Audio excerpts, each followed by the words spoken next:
Toss Bangladesh గెలిచింది, కానీ match మాత్రం మనమే గెలిచాం.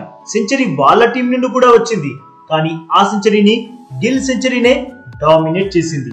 మొత్తానికి టీమిండియా ఛాంపియన్స్ ట్రోఫీ 2025 ని విజయంతో మొదలు పెట్టింది.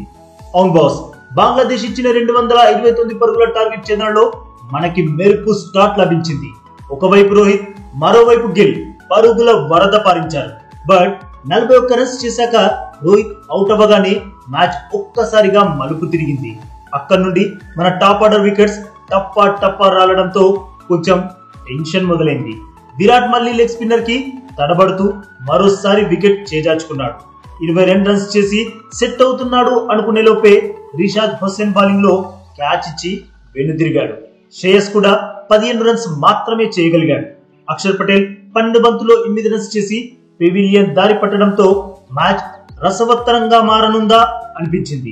బట్ గిల్ మాత్రం ఏ మాత్రం టెన్షన్ పడకుండా చాలా అద్భుతంగా బ్యాటింగ్ చేస్తూ టీమిండియాని విజయ తీరాలకు చేర్చాడు. ఈ క్రమంలో గిల్ 129 బంతుల్లో 2 భారీ సిక్స్లు 9 ఫోర్లతో 101 రన్స్ చేశాడు. ఐసీసీ ఈవెంట్స్ లో గిల్ కి ఇదే ఫస్ట్ సెంచరీ. గిల్ కి కేఎల్ రాహుల్ కూడా మంచి తోడిచ్చాడు. రాహుల్ 47 బంతుల్లో 41 రన్స్ చేశాడు.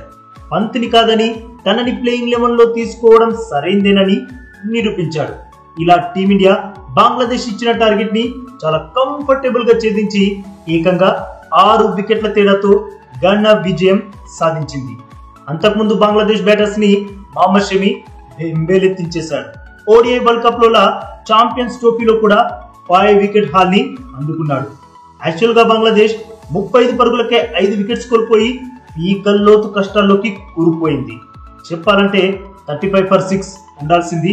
బట్ ఈజీ క్యాచ్ ని రోహిత్ డ్రాప్ చేశాడు.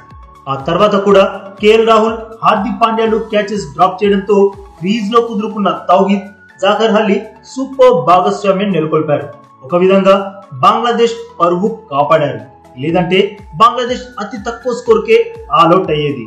తౌహిద్ సెంచరీ సాధించగా జాకర్ అలీ 68 రన్స్ చేశాడు. వీరిద్దరి వల్లే బంగ్లాదేశ్ 228 రన్స్ చేయగలిగింది. ఇక మన బౌలింగ్ లో హర్షిత్ రాణా 3 వికెట్లు కూల్చగా అక్షర్ పటేల్ కి 2 వికెట్స్ దొరికాయి. యాక్చువల్ గా అక్షర్ కి హ్యాట్రిక్ వికెట్స్ దక్కేదే. బట్ రోహిత్ లడ్డు లాంటి క్యాచ్ వదిలేయడంతో మిస్ అయింది. ఇక మిగతా బౌలర్స్ కూడా బాగానే బౌలింగ్ వేసిన వికెట్స్ మాత్రం దక్కించుకోలేకపోయారు. అయితే ఈ మ్యాచ్ లో మనం బిగ్ మిస్టేక్స్ చేసిన ఆడింది బంగ్లాదేశ్ తో కాబట్టి మ్యాచ్ గెలవగలిగాం.